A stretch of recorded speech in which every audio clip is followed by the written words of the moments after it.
Well, everybody, welcome to our State of Latinx Entrepreneurship Town Hall. It's great to have you as part of this Global Entrepreneurship Week celebration. Very excited about the discussion that we're going to be having shortly. My name is Jonathan Ortmans, and I am president of the Global Entrepreneurship Network, and I'm also founder of Global Entrepreneurship Week, and ever so proud to see the entrepreneurial spirit alive and well this week. So what is Global Entrepreneurship Week and why is it global? Well, let's give a little bit of context. First of all, we signed agreements with 180 nations this year to come up with a celebration about our entrepreneurs, with a mission to say, how do we get more people to consider the path of entrepreneurship? Never before have we needed more starters, more doers, more dreamers, more risk takers. And it's absolutely essential that we work hard to ensure that our economies don't suffer because people are left out. And so this week, we'll be celebrating entrepreneurs and we'll be empowering them with the role to lead us out of this pandemic. After all, entrepreneurs are perhaps the best suited, the ones toughest, most resilient to be able to deal with uncertainty, the lack of predictability. They're used to disrupting industries. And so it's our entrepreneurs at this time that we turn to the post-pandemic challenge of how do we rebuild our economies? How do we regenerate a lot of those lost jobs? And so this week during Global Entrepreneurship Week, we want to reach out together as leaders in our ecosystems and to invite people in our community to kick the tires, to just see if maybe they see themselves in an entrepreneur or two. And we've got hundreds of entrepreneurs telling their stories. We just had Pitbull, we just had Richard Branson, we've had a lot of very famous entrepreneurs, but of course the more important ones for me are some of those unheard stories. We're going to be doing this week by hearing from a number of heads of state and ministers and governments, but most importantly, engaging local government and policymakers to try to figure out how can we help them be smart about what will inevitably be the spotlight government puts on. How do they remove barriers to entrepreneurship so more people can enjoy its benefits and be able to help their communities and themselves? We're also, of course, going to be working with educators, and we've got a whole range of activities happening across the world. In fact, we have over 40,000 events occurring this week in those 180 countries. And so we're ever so proud to be celebrating the entrepreneurs who, of course, are our job creators, our risk takers, but of course, as I say, are the ones that we hope that will lead us and help us pivot and innovate out of this pandemic. And a very quick note before we move on, why global?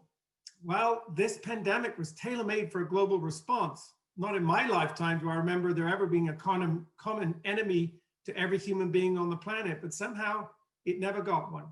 And so this is the reason why we try to rally people across all national boundaries, all state boundaries, all community boundaries and borders, because we know that they are porous to ideas and innovation as they are to the coronavirus.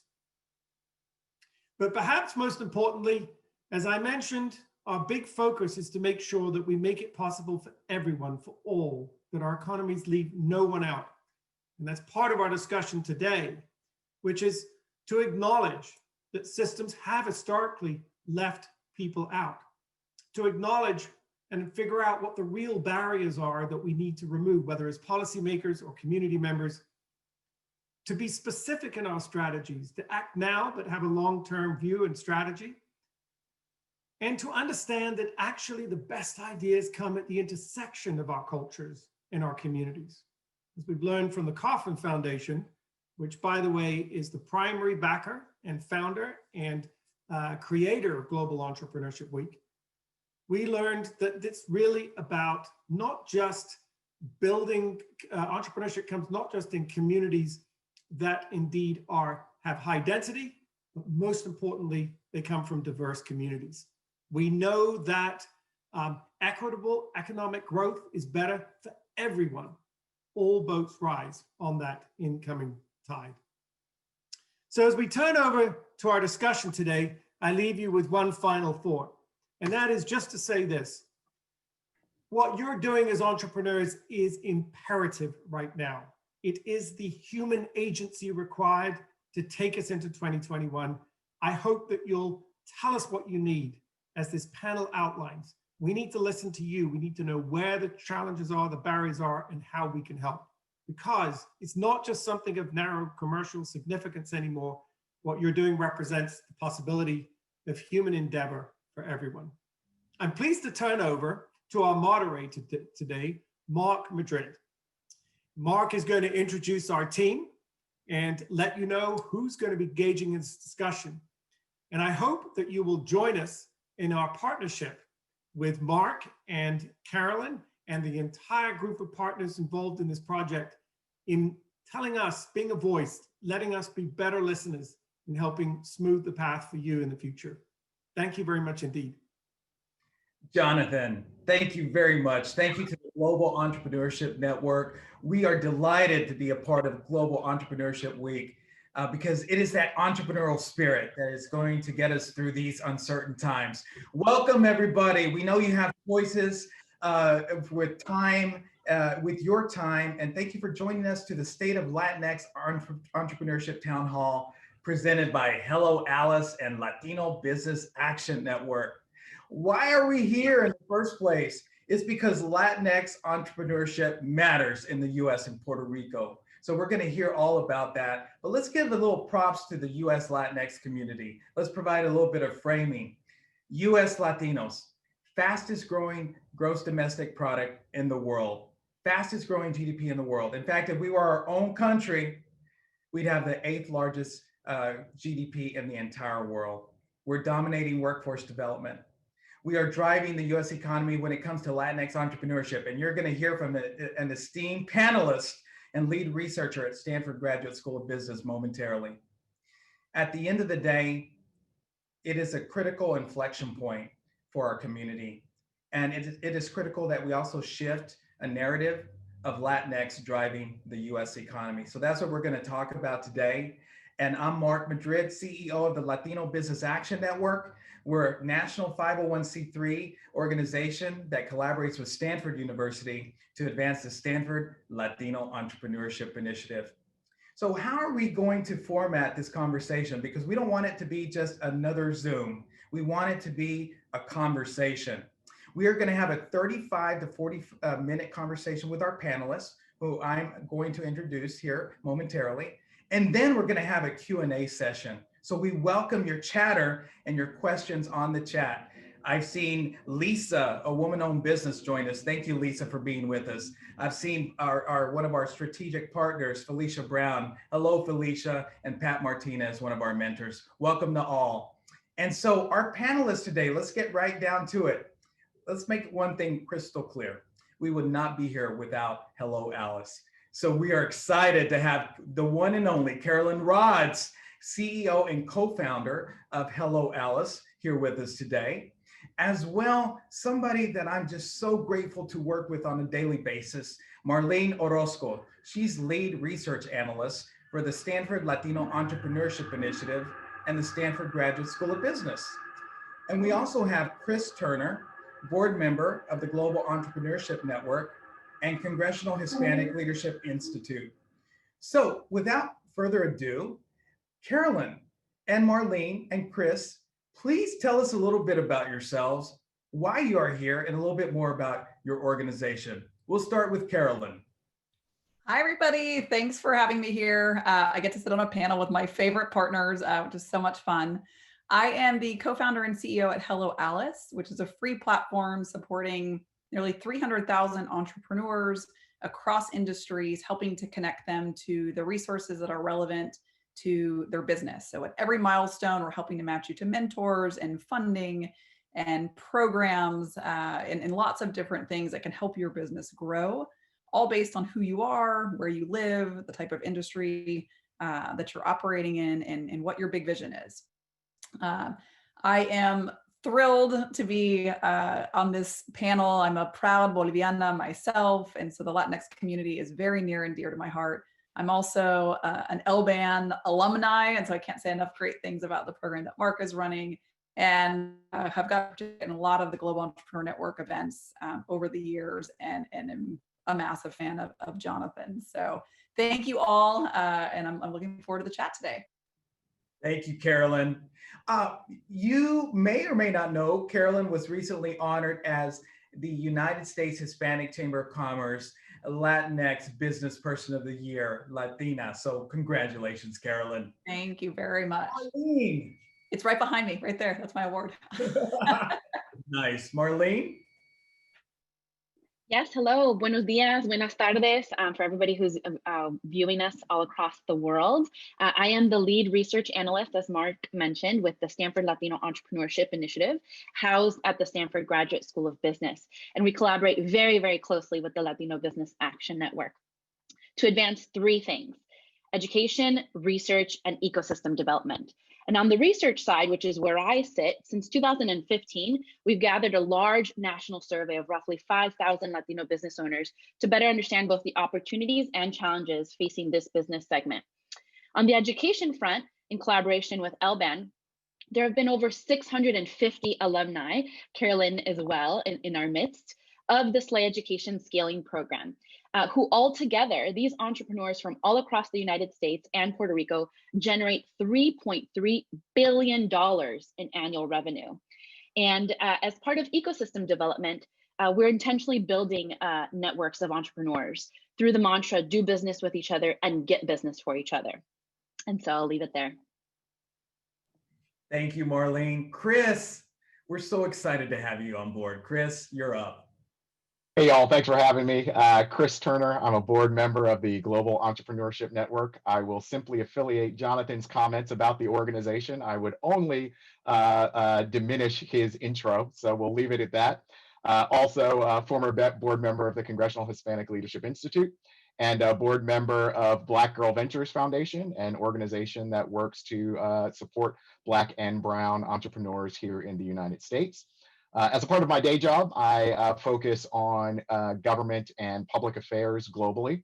So have an interesting journey that I've been on, marrying entrepreneurship policy with people like Carolyn to bringing that to entrepreneurs directly. So extremely excited to have the conversation, Mark. Happy to be here with Familia. And just to prove to everybody that we're not just a staged Zoom webinar, we're gonna have a little fun to get this thing going with a little icebreaker. So I wanna ask each one of you, what is something that most don't know about you? We'll start with Carolyn. So I can't believe you're starting with me because I hadn't thought about this one yet. So I am a classically trained pianist. And it's one of the things I absolutely love to do. I took a big break from it for many years, but am back with a vengeance. So love playing the piano. Chris, when you bust out those guitars, we'll have to play together at some point. We're gonna follow up, Carolyn. How about you, Marlene? So for me, since probably about the start of the pandemic, perhaps a little bit before then as well, I haven't used an alarm clock to wake up. I have a 19-month-old at home, and so she is my daily alarm clock. In addition to, getting the charge started with my work and then also wrapping up a PhD. So there's a lot to do, and she's my little alarm clock. Just a couple of things going on in your life. You look so much better than I did when I had a 19-month-old. I just want to tell you. Chris. Yeah, I mean, I think you can see from the background that I'm deep into music, but the more interesting piece, perhaps, because I'm only half good with these things, is I actually am participate in competitive karaoke. 4 years ago, went to the Washington, D.C. citywide championships in competitive karaoke, known for my impersonation of Eddie Vedder from Pearl Jam. Okay, so what all this means is we're gonna count on Marlene to wake us all up early for a karaoke performance with Carolyn as a pianist in the background. So we look forward to that. So Mark, I'm going to add to that, Carolyn. I've never spoken about this before, but I'm also a classically trained pianist, so maybe what we'll Well, do, Jonathan, we'll have to do a duet sometime. Chris on the guitar. Well, I love it. I'm thinking we're going to add to the Global Entrepreneurship Week in terms of maybe a sidebar entertainment. We're missing out. South by Southwest has figured that out, but we haven't yet. So. For sure. Thank you all. And thank you all to the audience. We see unbelievable engagement. Keep it up because Mark, Pat Martinez just asked that you need to share as well. Speaking of the engagement, so go. Thank you, Marlene. I love it. equal opportunity. Okay, so what you may not know about me, and Marlene knows about this, but I'm a regional competitive eater and actually have won 2 contests in the Houston area. Okay, Mark, must chat more about that. Let's forget the Latinx panel. We have so many more things to talk about. So there you have it. So let's get started with the topic at hand. Let's talk about the Latinx entrepreneurial landscape. We're going to start with Marlene as lead research analyst, the most comprehensive research in the US on Latinx entrepreneurship. Marlene, can you give us the landscape on why this topic matters and what you're seeing specifically related to COVID? Absolutely, my pleasure. So Latinos are the fastest growing segment of the small business ecosystem. The number of Latino-owned businesses has grown 34% over the last 10 years alone. And this is in comparison to just 1% for all others. And if we consider the most recent economic downturn, the Great Recession from 2007, 2009, and then the subsequent recovery, there actually would have been fewer businesses in 2012 compared to 2007 were it not for Latinos starting businesses in the United States. And for us to understand how Latino business owners are faring in the pandemic, we're leveraging our research panels and national survey to track this very closely and in a timely manner. At the end of March, for instance, just 2 weeks after the World Health Organization declared the coronavirus a global pandemic, we administered our first Latino business pulse survey. Then again in June, we resurveyed the same group of entrepreneurs, in addition to a larger sample of 7,000 Latino and white business owners. Most recently, we launched another survey in September. And at the time of the survey in June, nearly 1 out of every 4 Latino-owned businesses was experiencing total business closure due to shelter-in-place ordinances and ongoing social distancing protocols. And for many, this business closure will likely become permanent closure. And this is according to a report that was recently conducted by Yelp. And these permanent losses are also the highest in the restaurant sector. And among the industries that are reporting large negative impacts as a result of the pandemic, these include a large number of Latino-owned businesses. And for some of these big benchmark trends, we leverage the census survey. The census is also administering a series of pulse surveys to track the ongoing impacts of the pandemic. And most recently, they reported that in June, 71% of businesses in the accommodation and food services industry, so think restaurants here, they had the highest share of all businesses reporting negative effects. And 13% of all Latino-owned employer businesses are located in this sector, which is second only to the construction industry. And certainly beyond these industry impacts, we know that liquidity or having cash on hand will also determine the long-term lifespan of businesses. And we measured the current cash on hand that will cover business expenses among scaled businesses, which are those that are generating at least $1 million in annual revenue or more. And what we found is that only 1 in 6 scaled businesses can survive beyond 6 months. So at the time of the survey, again, this lack of cash on hand could result in the permanent loss of over 2 million jobs if Latino employer businesses have to permanently close before the end of this year. So we're watching very closely in terms of what's happening, within government at both the federal and state levels, and looking to some of this relief aid to address these challenges. And Marlene, please repeat the statistic. So let's focus on one of the whys. Can you repeat the statistic about over the last 10 years and the percentage growth of Latinx business owners in comparison to everyone else? Absolutely. So over the last 10 years alone, the number of Latino businesses has grown by 34%. And this is in comparison to just 1% for all others. And we know that this is due to a variety of reasons. Certainly the Latino population has grown tremendously over the past few years, largely as a result of immigration. Most recently, though, this is due to natural births. And so a large subset of those are immigrant-led or foreign-born entrepreneurs starting their businesses, really kind of bootstrapping here and making true their American dream. I hope everyone can share that stat and hashtag us all here, because it is very critical that in terms of shifting the narrative, this is not only something good for the Latinx community, but good for the American economy. Carolyn, this panel will not be whole without a Latinx entrepreneur, and you are one of the top in the country. So you sit in a unique position. You have been a resource for small business owners across the United States and Puerto Rico. How are you feeling as a Latina business owner during this time? Can you give us an idea of what's going through your mind? What are your expectations, your forecast about edging not only the end of the year, but an uncertain time in terms of the post-presidential election era? Certainly. So we've been hearing a lot of mixed things across this. It seems at every turn there's something new to process in this environment. On a positive note, I will say I think the resilience of the Latinx community has come across so strong during this time. We're seeing an incredible amount of optimism. Over 80% of entrepreneurs feel really optimistic about the year to come, and are encouraged by everything that's happening in terms of politics and in terms of the environment and the changes that are happening. The other piece is when COVID first struck, as Marlene mentioned, access to capital is a major barrier. Particularly our Latinx community had very little cash reserves that were able to support their companies. 85% of Latinx entrepreneurs, according to our research, claimed that they needed government support and they needed it immediately.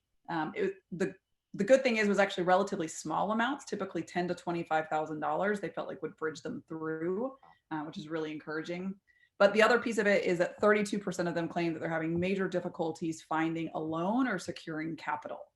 So I think when we think about the big barriers facing this community, access to capital is number one, and it's a huge area that we've really focused on at Hello Alice through providing emergency grants over at the COVID-19 Business Resource Center, through making sure that we're getting lenders connected to the Latinx community. And so I think it's a big opportunity for us to work on together. And Carolyn, you have some research as well, correct? Correct. Yeah, I just shared some of that, but we have a COVID Latinx report, which I'll share here in the chat too, for those who want to dig a little bit deeper into it. Thank you. And audience, I apologize. This happens in Zoom, but I have a little bit of background noise here. But Chris, what is you sit in a very unique position in terms of your vantage point, in terms of policy that you mentioned. What do you think is going to happen in terms of the next round or not of the stimulus package for small businesses specifically? Yeah, great question. That doesn't have a great answer currently. I think if you have been tracking the back and forth since the election, you see that things are at loggerheads. The United States Senate is advocating for a $500 million relief package targeted at small businesses, primarily through loans. The House of Representatives is working with a $2.2 billion package, which includes grants instead of loans or in addition to loans, as well as direct checks to individuals. The last package the White House was working on was about $1.5 trillion. So there's a lot of gap in between the proposals that are being considered, but there are no negotiations going on between the principals right now. So if I were an entrepreneur on the phone or on the video right now, I would continue to monitor and watch the situation, and folks like Hello Alice have their pulse on this as well. Stanford certainly has its pulse on this, but I would not bank on or rely on additional funding coming out anytime this calendar year. That's how I would go about my planning. Now, when President-elect Biden is sworn into office, whether or not he has a United States Senate that is willing to pass some of his legislative initiatives, he will have some ability and discretion to move around some of the existing but unspent funds from the last COVID recovery bill and direct those towards small businesses. And everything we've seen from his transition campaign suggests that he is going to focus extensively on Black and brown small businesses and businesses founded by women, not just with funding, but with technical support. So that's another thing that if I were an entrepreneur right now, I would be watching closely. Thank you, Chris. Jonathan, do you have any reflections on what you've heard so far? You know, the Latinx entrepreneurial sector is certainly a driver of entrepreneurship, the heartbeat of America in terms of small business owners and what they're doing. You mentioned the entrepreneurial spirit and how that's going to be a trigger to our recovery. Any thoughts on what you've heard so far from our panelists? Yeah, absolutely. I mean, and by the way, I should just say on a global level, we have all 20 nations for which Spanish is the official language participating in Global Entrepreneurship Week, but not just participating, leading. And in fact, if we look in the United States at the Global Entrepreneurship Week campaign, Puerto Rico is actually one of the strongest, communities that's working on this. But just to come back, putting on my Gen hat here for a minute more broadly, I just want to add to what Chris is saying. I mean, I think there's a lot of reason for optimism. I know that Hello Alice has also got optimistic data in terms of the number of people that think that they're probably going to be hiring soon, and the people's outlook. I mean, maybe that's because there's promising news about vaccines. Maybe it's because there may be, a change in leadership in the administration. But I certainly think that we should be using these few weeks. And my message to Latinx entrepreneurs would be, please voice specifically what you really need, because I think as people like Chris and others, and we're working very close today. I know the Center for American Entrepreneurship, which I'm on the board of, we're actively working these issues to try to work out how do we calibrate so we're very clear these are the real barriers and this is what we really want. And I just want to add to what I think I was hearing both from all three of the panelists, and that's that at the end of the day, we have to focus on getting emergency funds to work as a transition for most of the Latinx entrepreneurs that are looking to try to, because everyone we speak to says we're planning on hiring, we're planning on repivoting our business models. We know what we want to be able to do, but we got to make it over this second half of the pandemic. And so, but I think what you need is going to be very important. I think Carolyn's absolutely right. It's got to be emergency grants, and it's got to be this funding that we think can come from a second round of support stimulus funding from the government. Absolutely, Jonathan. If you need help, ask. That's very important. Marlene, speaking of resilience and one of our favorite words, ganas, can you tell us what the research tells us about the expectations or feelings of those that you surveyed in terms of their expectations of persevering through COVID-19? Absolutely. And Carolyn has mentioned this, and certainly other research has also found this, but it really is worth emphasizing that one of the findings that I'm personally most heartened by in our research is this overwhelming sense of optimism. And Jonathan just talked about this as well. So despite these challenges that Latinos are reporting to liquidity, to being able to access relief aid, there were several challenges with the PPP in terms of lack of guidance and inability to access PPP about half the, at half the rate of our white counterparts. But there is this overwhelming and important sense of resiliency within the Latino community. 80% of Latino business owners at the time of our survey in June indicated that their business would likely recover. And when we resurveyed them in September, that had waned a little bit, but not to the opposite negative end. It was really kind of in this neutral category. So we're seeing optimism kind of carry forward through these challenging months, which is again really needed in order to move things forward. And speaking with entrepreneurs, there is a real sense of lending a helping hand even when you yourself are in a time of challenge. So I think about the story of Teresa Razo, who is also an alum of the program, and we all, I think, know very well. She has a couple of restaurants here in California, and she came out in the Wall Street Journal, talked about her whiplash in terms of her business operations having to open and close effective immediately, and just the amount of ordinances that were coming her way and her not being necessarily prepared to face those. And so what she did, despite these challenges, was she still made time to make several hundred meals for her local homeless shelters.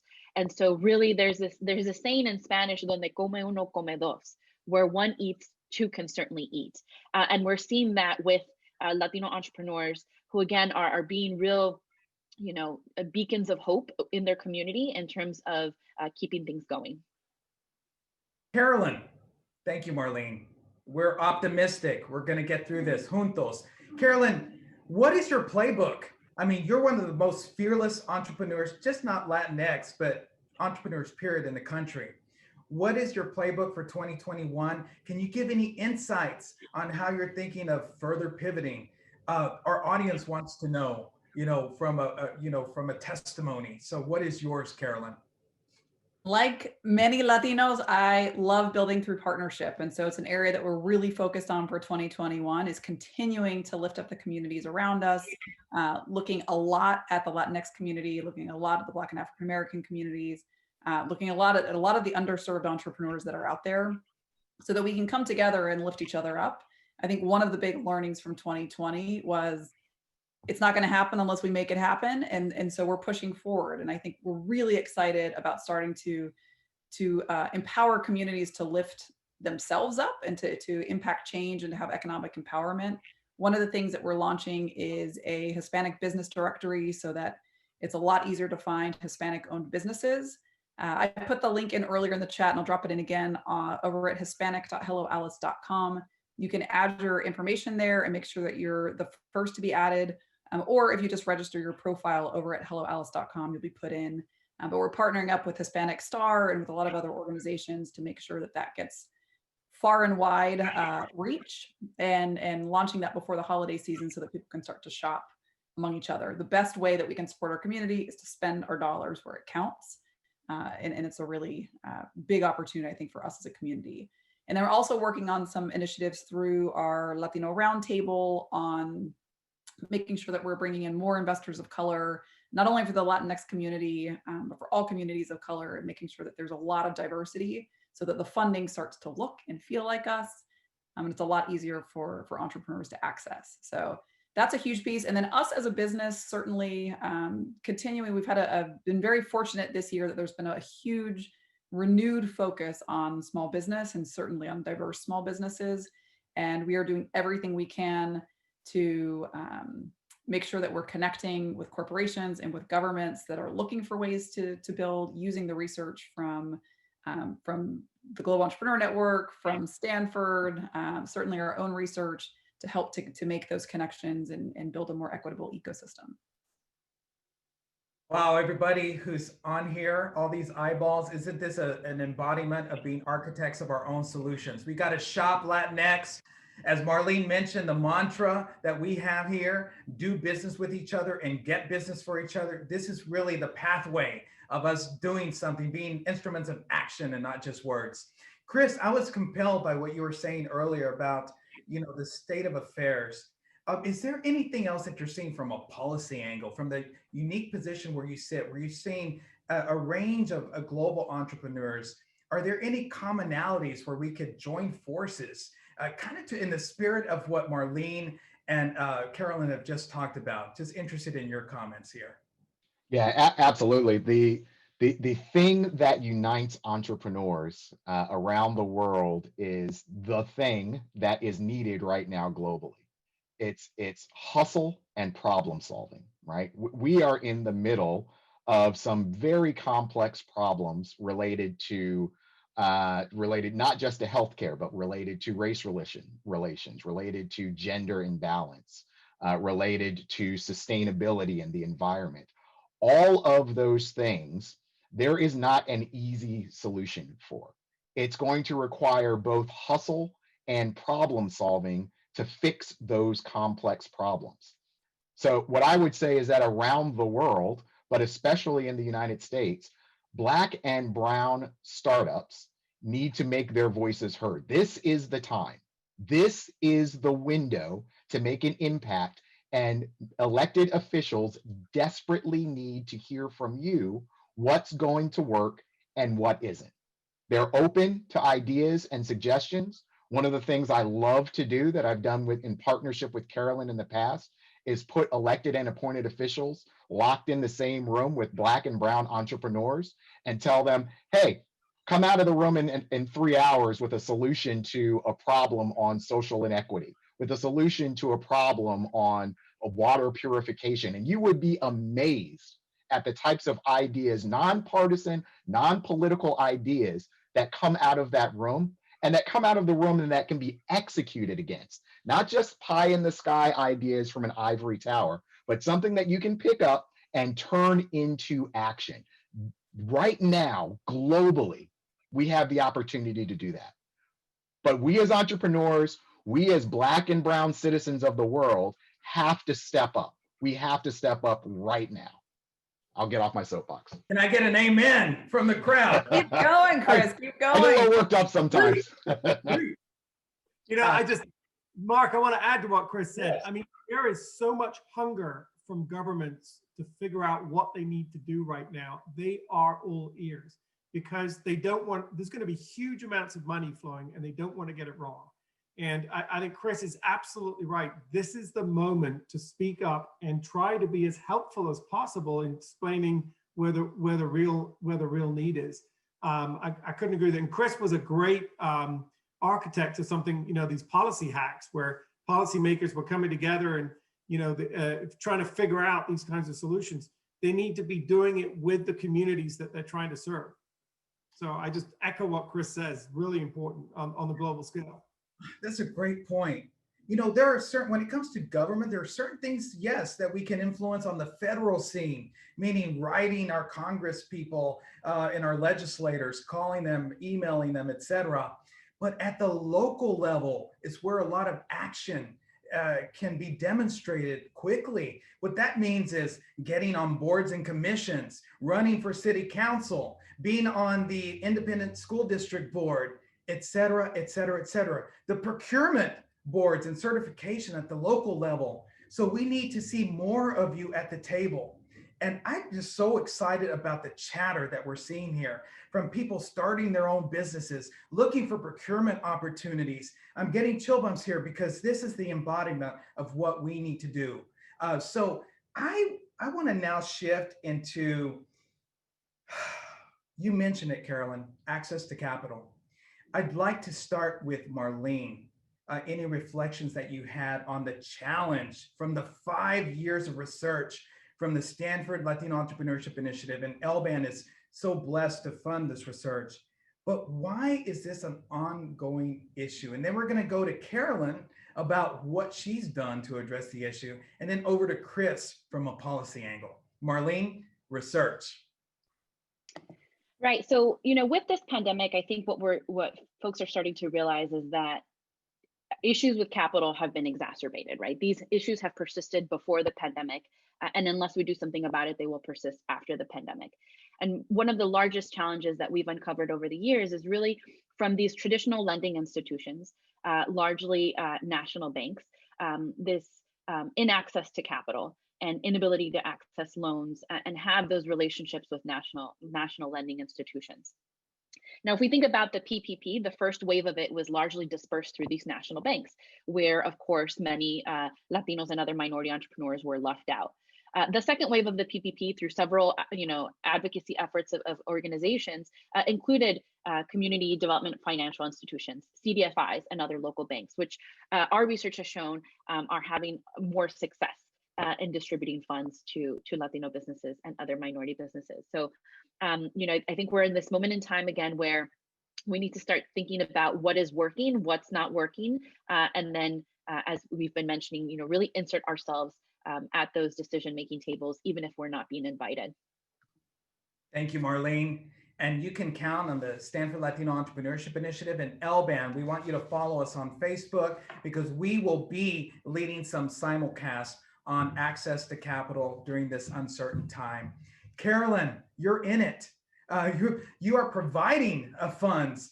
You are, in some cases, acquiring capital yourself. How can we take control of our own destiny? Any thoughts on that from your entrepreneurial lens? certainly. Yeah. I have been on both sides of the table during this pandemic. We had some pretty significant losses early on. Our entire marketing strategy was based on in-person events. We had a huge launch plan at South by Southwest. Everything sort of did a 180. So for us as a business, we were really concerned initially about what the impact was going to be to our company, and frankly, if we were going to make it through this time. We're very fortunate in that we pivoted quickly, and the business did a great turnaround. We're actually in the process of seeking new capital right now and having a lot of traction there, which is exciting. But it has not been an easy road, and so I feel for you, for those of you that are very tight right now, because I've been there, frankly, hours away from not knowing if we were going to make payroll or not. It's a really frightening place. And so I think knowing first that there is hope on the other side, and there are a lot of people out there that are willing to help, and it takes a certain level of scrappiness. And so I think just always looking for opportunities and for partners and just not stopping. Also getting really lean. We took some major steps at our company to cut back in every possible way that we could, making some really tough decisions. We let our office space go. We did a lot of things that just tightened us up as a company, and frankly, were really good ideas and good strategies for the long term that we'll continue to implement. The other piece I would say is in terms of deploying capital, we have been, I mentioned that we had emergency grants that we started deploying immediately, literally days after shelter in place kicked in. We've grown that program and deployed nearly $10 million through partners over the course of this year. We have tens of millions more coming over the next 12 to 24 months. And so we're very excited to get more dollars into the hands of entrepreneurs. Marlene, you mentioned CDFIs, and I think it is one of the highest growth opportunities for minority-owned small businesses. And we're seeing a lot of government interest there. There's a lot of private sector money funneling into these CDFIs. So we are starting to look for ways that we can leverage technology to deploy that capital more efficiently and effectively. And then the other piece is just really being, I think it's important for Latino-owned companies to build strong relationships with their bankers. It was actually something that you all stressed a lot during the LBAN program, Mark. And it was really the first time I started thinking about my relationship with my banker. And it paid off for us tremendously during this time when there was a lot of uncertainty. We were able to pick up the phone, call our banker because we had a pre-existing relationship. And so for those of you who don't feel like you have a strong relationship with your bank, shop around and find a good bank relationship. There are tons of banks that are very focused on the Latinx community right now. And so take advantage of this time and start looking and building those relationships. Thank you, Carolyn. Yes, we do stress that here at LBAN. Establish your relationship with a banker before you need the money. In some cases, that could be 2 or 3 years before. If you're not happy with your current bank, go find another one. Shop around. Trust me, there is somebody out there that wants your business. That's really, really important. Thank you, Carolyn. Chris, from your angle in terms of, and Jonathan as well, from seeing the Global Entrepreneurship Network from a global point of view, any reflections on this ongoing dilemma, especially when it comes to Black and Brown in accessing capital? And you layer in uncertainty, and you layer in closing a year. Any reflections from your vantage points? Yeah, happy to start and then kick it to Jonathan. Access to capital is the massive question, right? But I'm going to take a little bit of a pivot here and talk about access to customers, which is access to your revenue stream, right? And how we are seeing governments drive customers to disadvantaged business owners. And that is one of the levers that folks on this chat can think about, right? Because it's one of the easiest levers for government to help with, right? Capital support is hard, although, at least in the United States, there are efforts that are going to start next year to do that.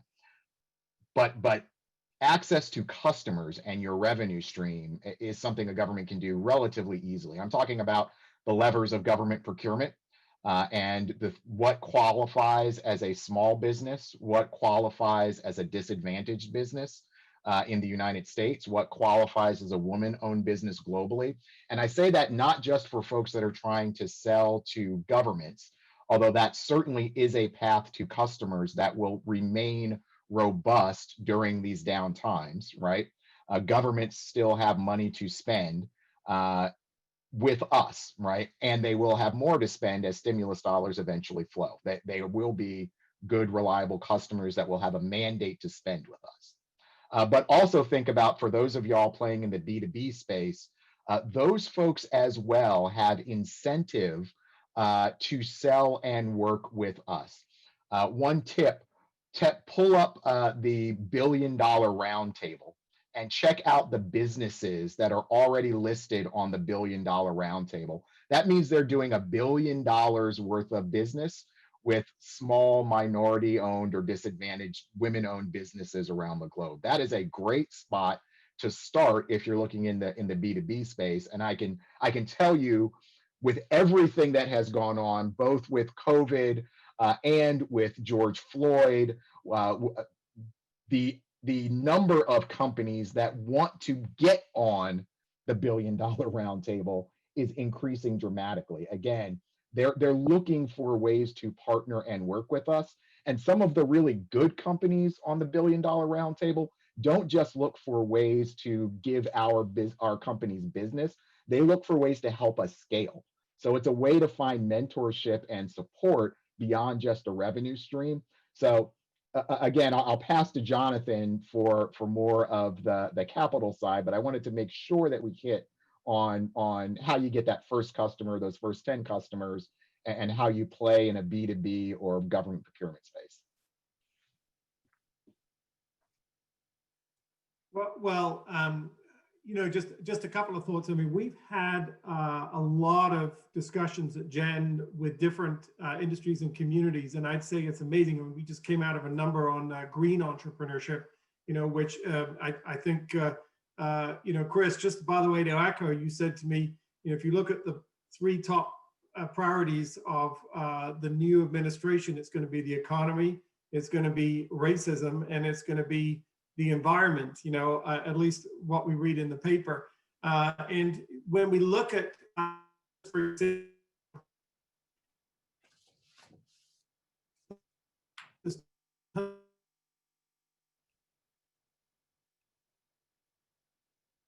I believe we're getting a little bit of a delay there, so we'll come back to you, Jonathan, here momentarily. I want to hear, and we want to hear what you have to say about this topic.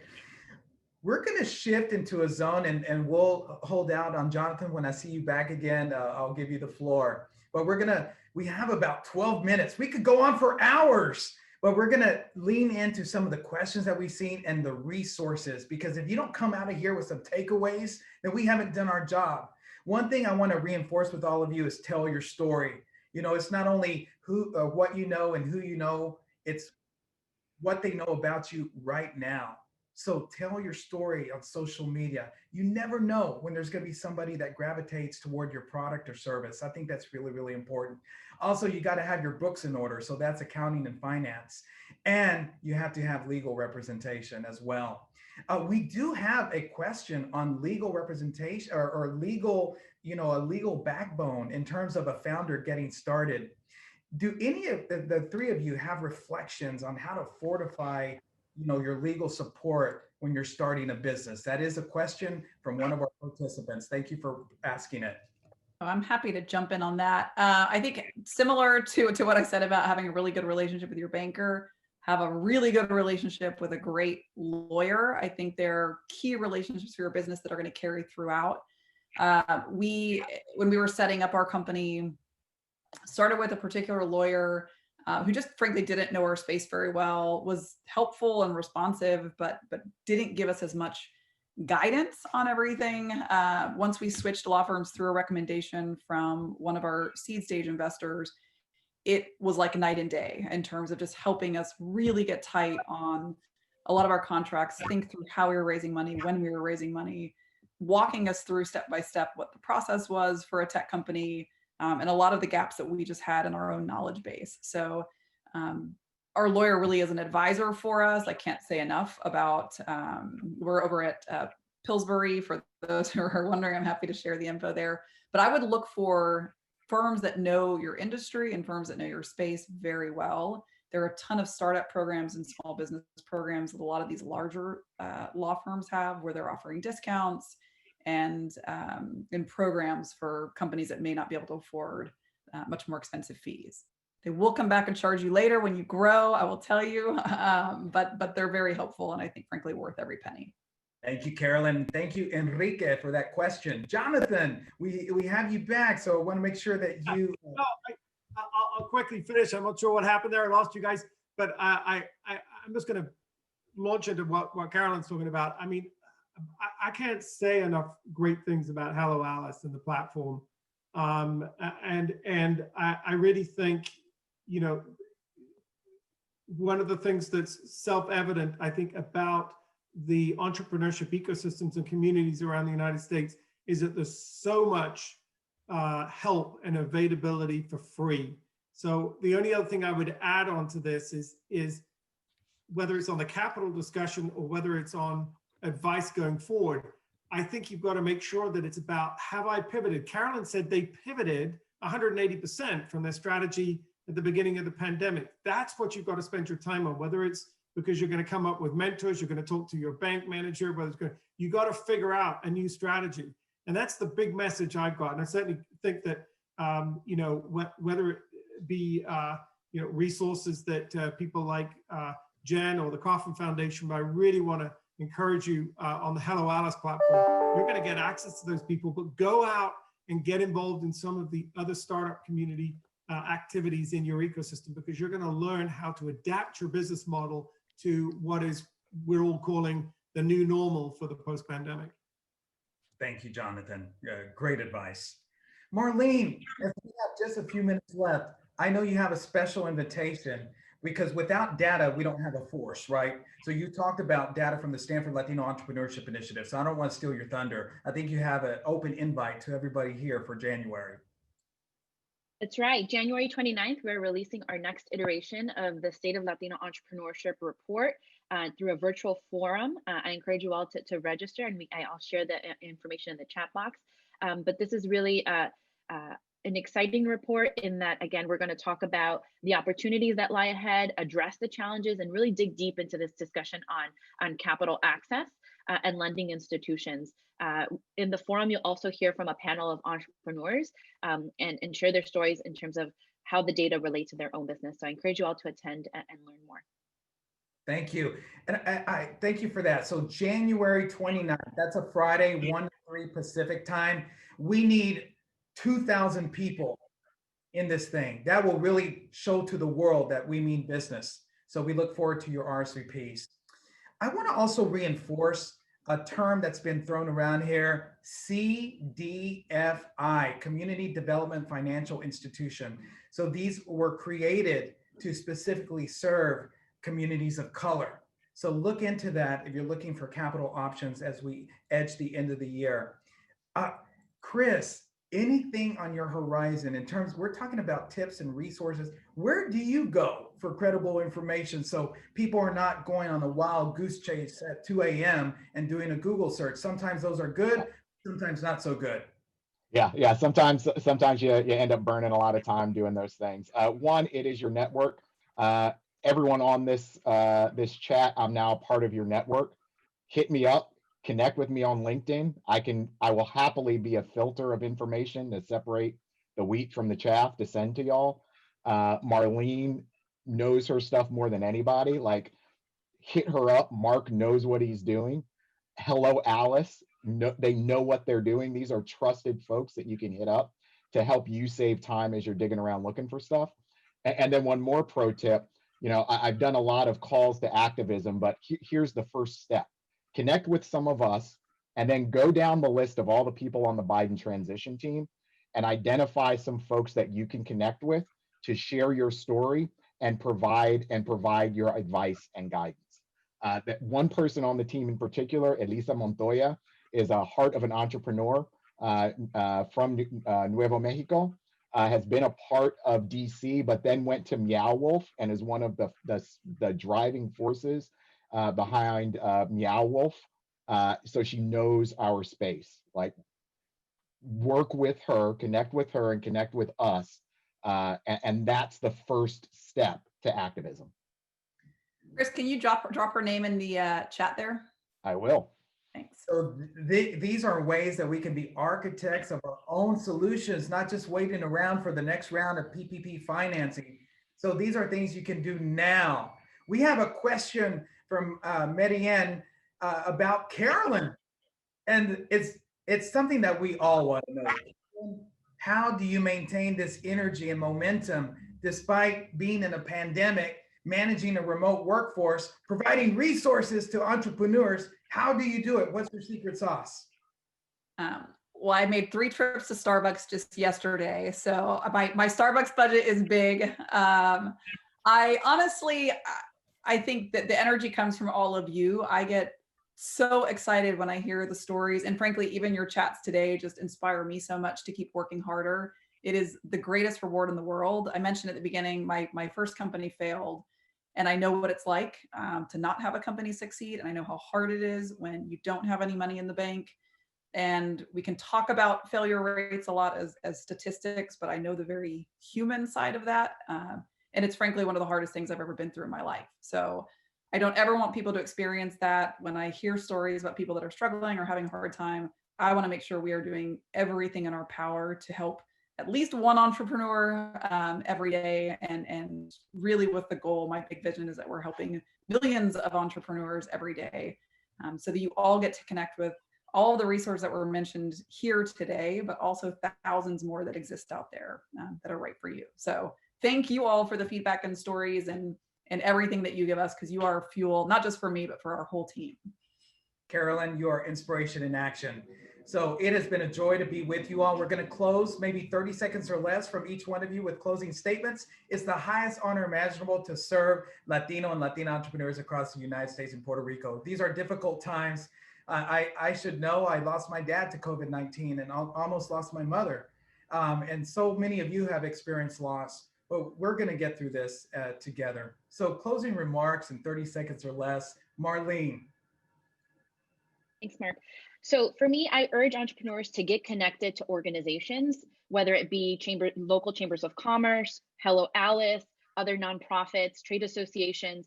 These are all organizations that are working to distill and synthesize the ever-changing information. So you have a lot on your hands and on your plate in terms of running your own business, and lots of things are changing, but please get connected. Our research shows that the statistical outcomes, the positive outcomes of being networked and connected to organizations. Very quickly, one story about Maria Palacio. She heard about a PepsiCo grant on Hello Alice and was awarded this grant. She lost 97% of her sales in one day. And so get connected. There's lots of information and opportunity out there. Thank you, Marlene. Chris. Yeah, thank you. Pleasure being here. Stay connected and expand the connections, right? Don't limit yourself to just where your comfort zone. Jump outside of your comfort zone. Network with folks that are different in different businesses, and particularly, like as I've said, with government officials. They need our help. Our community, the Black and brown communities, they need our help, our insight, our hustle, and our problem solving. And they need it now more than ever. Thank you, Chris. Jonathan. Well, I just want to add in to what you said. I mean, for us, it is a privilege to be included in this discussion about Latinx communities. I just want to tell you a little bit of news. I just was looking at the data. The #1 state in the United States for Global Entrepreneurship Week events was Texas. Puerto Rico was #2. And Puerto Rico, as of today, has had 117 events this week on entrepreneurship. And I just want to add that the same story is true around the world. And we are just, wanting to just say, whether it's LBAN and similar to Hello Alice, we are here. If you want connections to other communities too, we're here. We're rooting to be part of your success story in every way we can. At GEM, we'll have a bunch of other things. One thing I'll just point out, because there's significant prize money. We have something called the Entrepreneurship World Cup coming up next year. So if you're a Latinx entrepreneur, please enter, because even if you don't win, you can join mentoring programs. All of it's free, and lots of perks alongside Hello Alice and everything that they're going to do to support you. Key thing to remember, there's lots out there. You don't have to pay for it. It's all a question of how much time you can manage to be able to put into all the advice that you've been given today. So thank you. And a huge thanks to Elban and to Hello Alice for letting us partner with you on this, and to everybody today on this interesting chat. We look forward to being part of this effort going forward. What a optimistic day. It's nice to see some optimism during this period of great struggling and suffering for so many Americans. Thank you.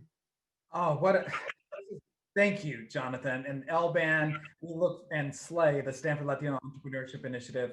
We look forward to a very long enduring partnership with you all.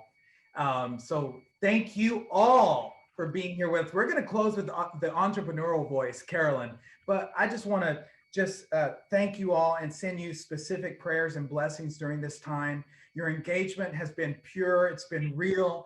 Thank you for being with us. We hope that you share this event and with all your networks, create watch parties is very, very important. And I can't think of a better way to close than with Carolyn Rods, co-founder and CEO of Hello Alice. Carolyn. Ooh, final thoughts, spend your dollars where it counts. It is the greatest way you can get out and support other entrepreneurs. We're all in this together. We're all going through the highs. We're all going through the lows. All of it is a step in the journey. I always think our lives aren't really defined by the starts and stops of a business. It's all part of the path that's bringing us somewhere better and making a difference in this world. So use your business for good, use your dollars for good, and spend it where it counts.